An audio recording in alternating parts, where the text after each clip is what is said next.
There's a secret that boutique builders don't want you to know. That you can build your own high-end custom instrument.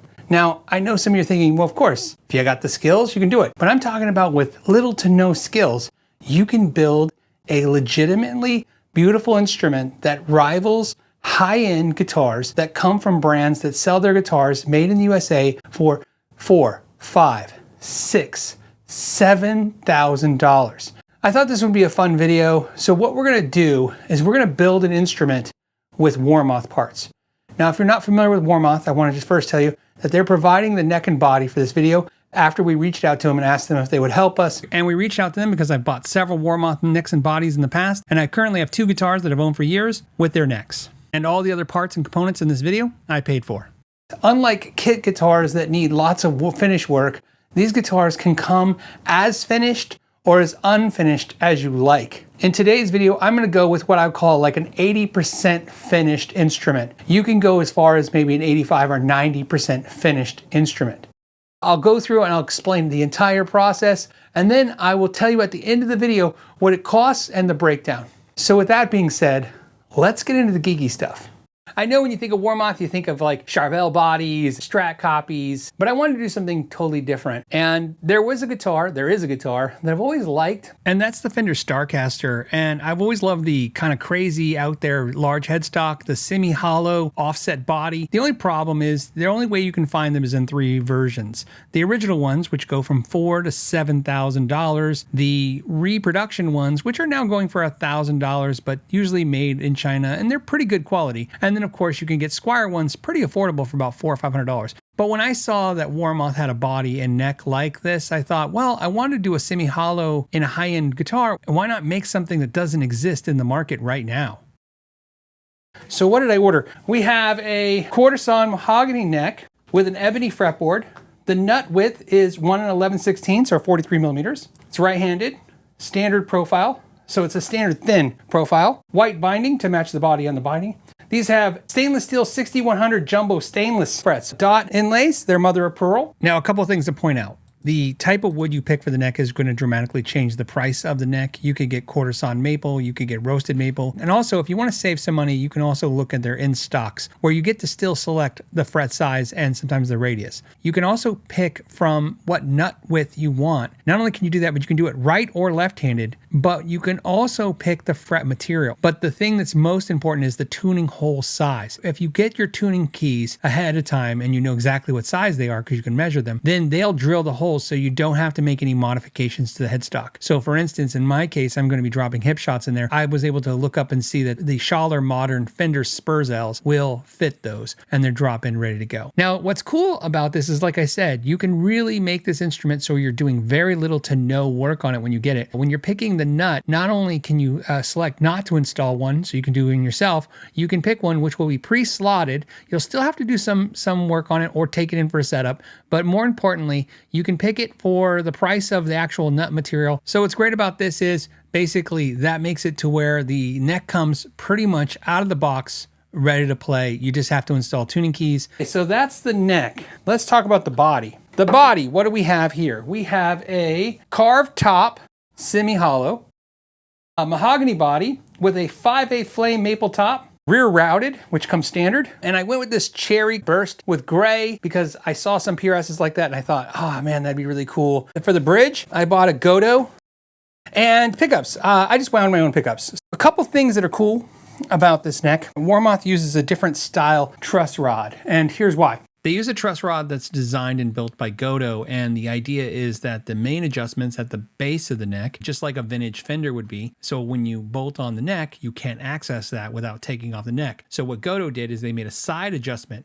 They made a mechanism that gives you side adjustment access, and it lets you fine tune the neck. Now, why would you want to do it this way? Well, doing it this way means that there's no truss rod at the headstock, which means there's no truss rod cover. It gives it a cleaner, better look. But also it doesn't make it like a Fender vintage guitar where you got to take the neck off. It's kind of like the best of both worlds. What I want to do since I have the neck off is show you these fret ends. They are beautifully done. They are not sharp. In fact, what I'll do is we'll do the sock test. Doing that, rub the side, flip it over, and there you go. I'm going to call that a 5 out of 5. Do this side. And, oh, that not so much. That one's about, whoops, a 4 out of 5. A little bit of marks there. So what's cool is the frets felt pretty good and the neck feels pretty good, but the wood is very smooth and you could probably use it the way it is, but I'm going to go ahead and use a 3M white pad, which is the equivalent of like triple or quadruple aught steel wool, and just go ahead and kind of just polish off everything. Puts a really fine sheen on everything, especially because I'm going to paint it. Once I polish everything off on the neck, I'm going to go ahead and tape off the headstock so I can paint the headstock. My goal is to make the headstock look like it's got a piece of ebony veneer on there. So I'm going to use some gloss lacquer spray paint that I got from Stu Mac, and I'm going to paint the headstock and then sand it, paint it, sand it until I get a texture that looks like ebony. Now, I did make a mistake. I painted the whole headstock, and after I looked at it, I just didn't like the way it looked. So then I sanded off the edge to give it a better depth and feel. While I worked on this, my wife was nice enough to make me a logo using her Cricut machine.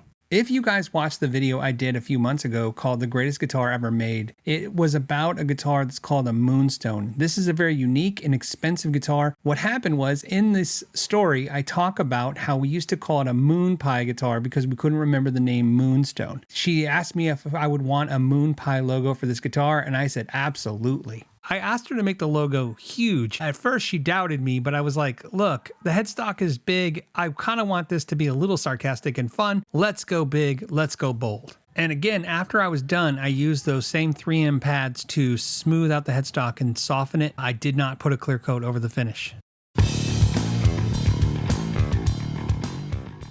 When it comes to neck finishes, one of my absolute favorites is the Music Man finish, which is just birchwood, cassie, true oil, and gunstock wax.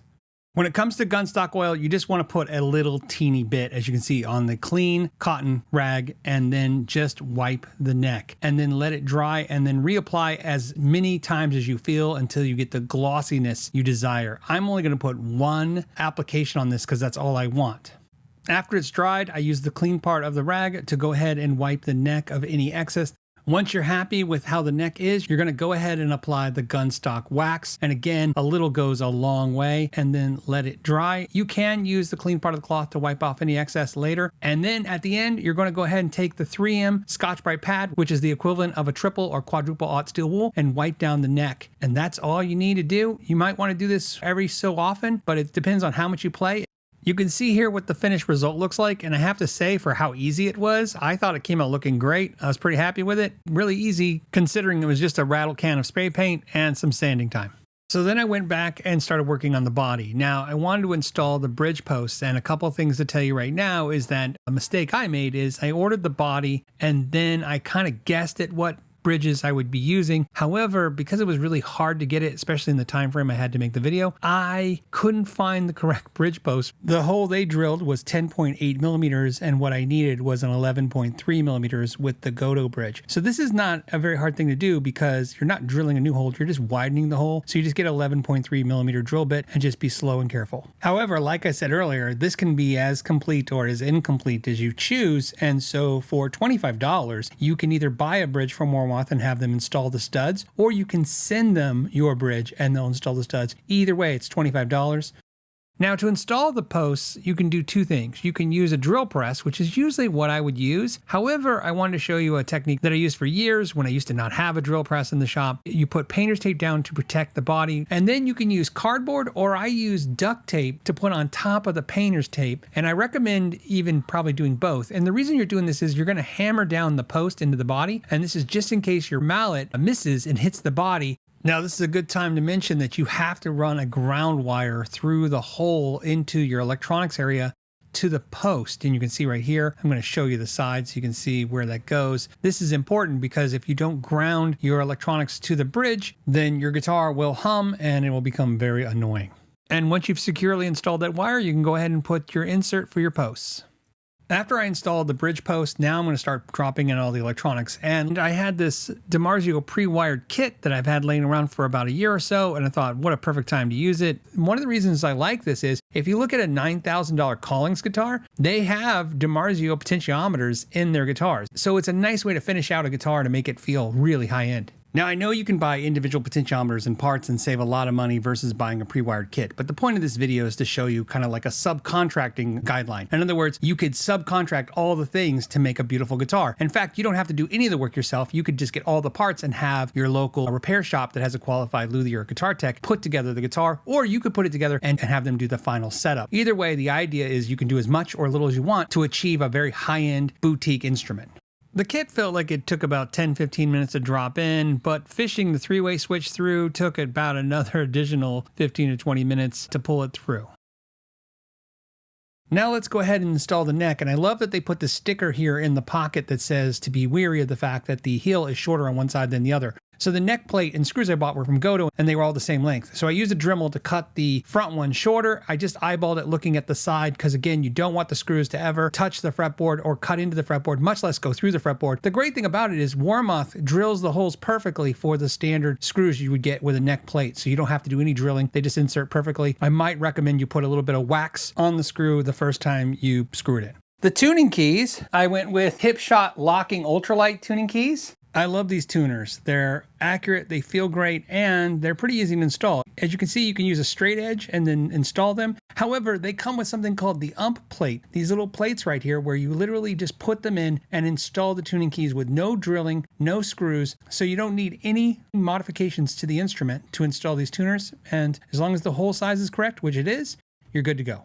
And I'm sure some of you are curious, how long did it take me to put this guitar together? Obviously, because I used pre-wired electronics, the pre-wired electronics and pickups took about 30 to 40 minutes to drop everything in and connect the pickups and the ground wires. And also, yes, you could use a clip-on kit and avoid the soldering iron pretty much. To install the bridge posts probably took me another 20 to 25 minutes. Sanding and painting the neck, putting the logo on, installing strap buttons was about 4 hours all in total labor time, which is really impressive. In fact, I thought it was going to take me a whole weekend. It took me an afternoon. And just for good measure, let's just add another 40 minutes to an hour for the entire setup and intonation, just in case. But I think 4 hours really did cover it all. Some other things worth mentioning is if you go with a tremolo, they'll also install the post for that tremolo, so you don't have to worry about that, so that all you have to do is assembly. One thing that may make you nervous is installing the pickup rings and having to drill holes in the front of the guitar like I did. If that is the case, you can actually order the guitar with direct mount pickups where it's a little easier to install the pickups. However, you'll do some more measuring and there'll be a little bit more of the front end work. There'll be less drilling and less opportunities for anyone to see a mistake if you make a mistake.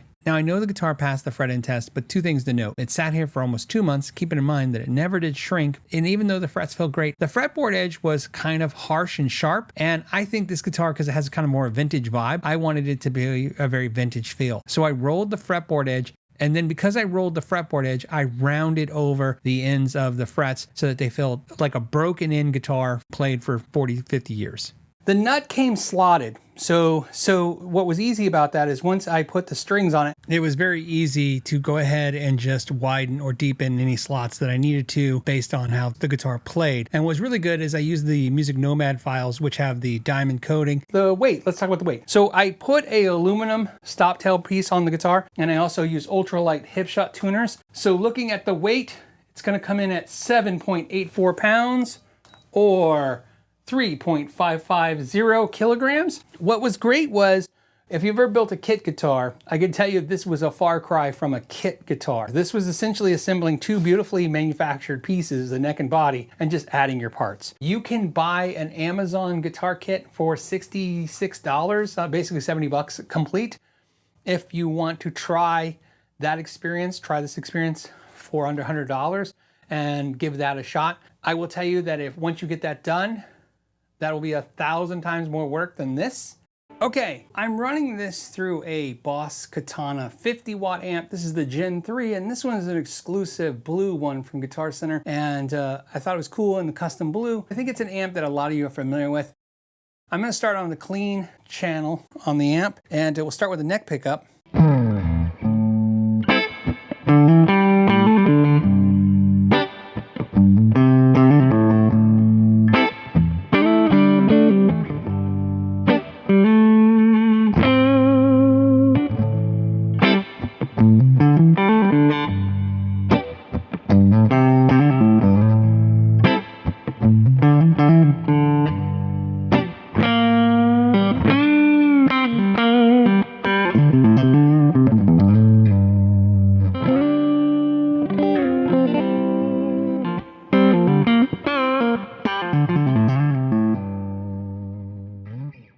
let's go ahead and go to the middle position, and we'll hear the middle position.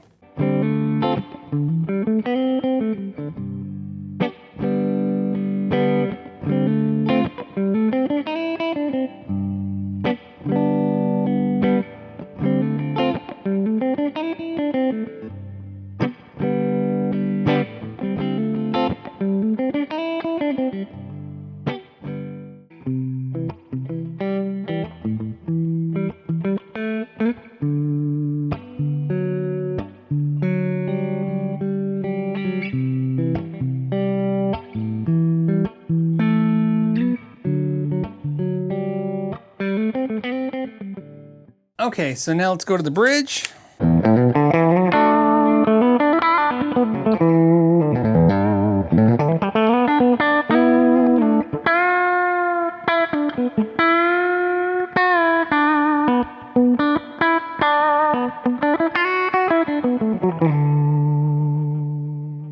So let's go ahead and switch over to the overdrive on the amp. Let's go to the neck position.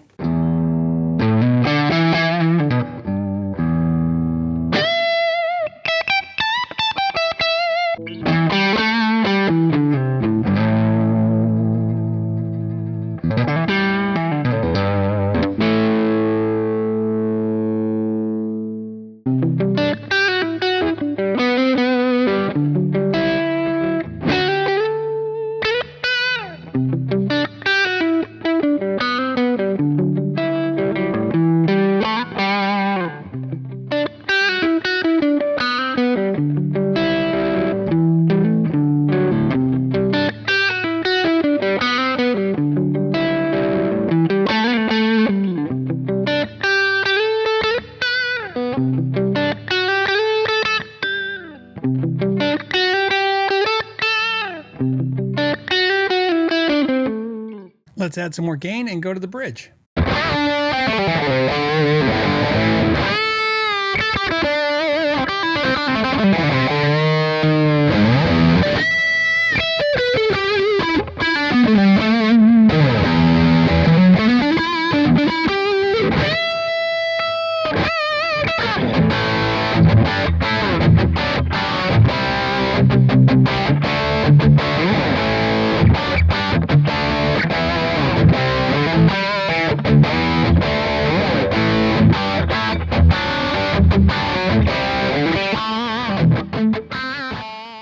And now I want to play with the volume controls and see what kind of tones we can get cleaning up.